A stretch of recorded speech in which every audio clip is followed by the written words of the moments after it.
the statement you have made as regards the conduct of a member of this National Assembly, the name Honorable Harry Gill.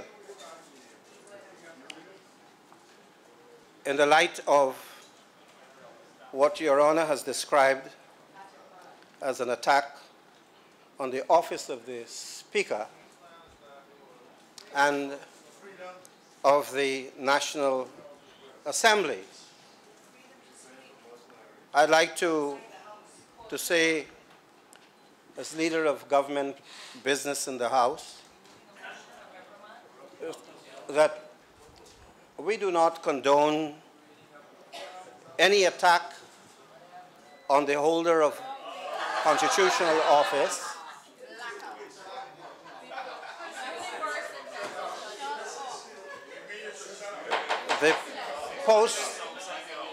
The post of the Speaker of the National Assembly is a statutory position, and we consider that the attack, not by way of a motion in keeping with the provisions of our standing orders, would require appropriate measures to ensure that there should be not only a continuation and proliferation of such assault on the integrity of our National Assembly, but to ensure that appropriate measures are taken on the provisions of our standing order, more particularly Standing Order 91, where a matter should be referred for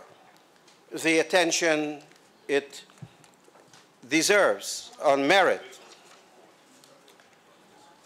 Mr. Speaker, I have read the impugned article, and without getting into the merit of it, I would find, as Your Honor has referred to the pages, that an attack by a member or a sitting member of the National Assembly imputing bias and partisanship on the part of the Honorable Speaker of the House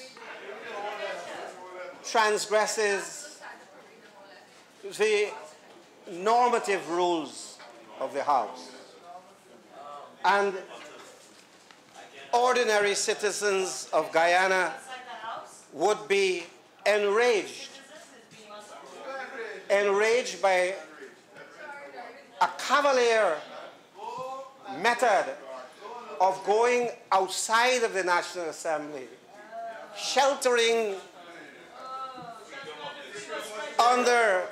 dubiously under the expression, freedom of expression, to launch politically, I would say, a premeditated attack on the office of the Speaker.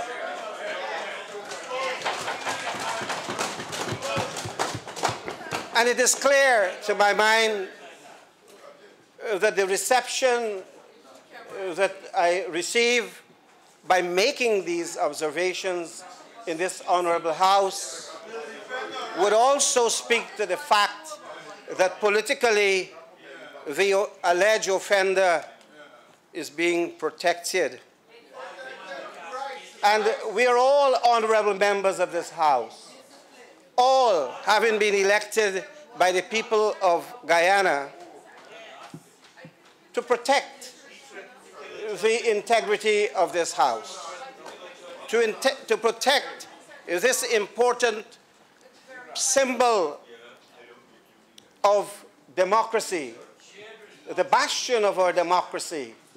And therefore, sir, as happened in other jurisdictions, I have read recently in Canada a report from the CBC News posted September 24, 2014, yes, where Speaker Andrew Scheer warns a member of the National Assembly on the issue of a claim for bias, and the report that was filed by Katie O'Malley stated that if you publicly question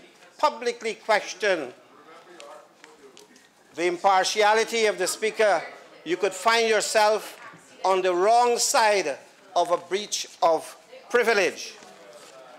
The Speaker himself on that occasion had made a statement before the House of Commons citing procedure and practices. Honourable members,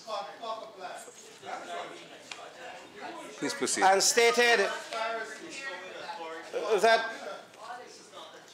I quote, "Another of our time-honored traditions is that of respect for the office of the Speaker." Refers to the text you will refer to that says, reflections on the character or action of the Honourable Speaker. members, at least courtesy, you may know that word. Let us try that. Please proceed. I quote, reflections on the character or actions of the Speaker. An allegation of bias, for example, could be taken by the House as breaches of privilege and punished accordingly. And the Speaker of the Canadian House refer to unsavory language or expression. It is also, when I saw the letter this morning, I tried to Google how other members of Parliament would see their Speaker. And I looked at the practice in New Zealand and the practice in Australia. And in those jurisdictions... Honourable members, we cannot succeed in what we are to do here this afternoon if what honourable members do is continue to shout across at each other. Please proceed. As like those jurisdictions, they are Commonwealth jurisdictions like Guyana. They protect the integrity of their Speaker.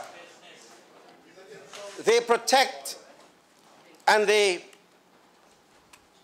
repose in the Speaker confidence, because the Speaker, as in the case of Guyana, and unlike what had happened in the past, in some speakers who were candidates for parties that had become ruling parties, I have known of no allegations of the Speaker of this National Assembly being partisan, being a leader, or in the executive of a political party, and therefore it behoves upon us to protect the impartiality of the Speaker if we are to defend our parliamentary democracy and protect same.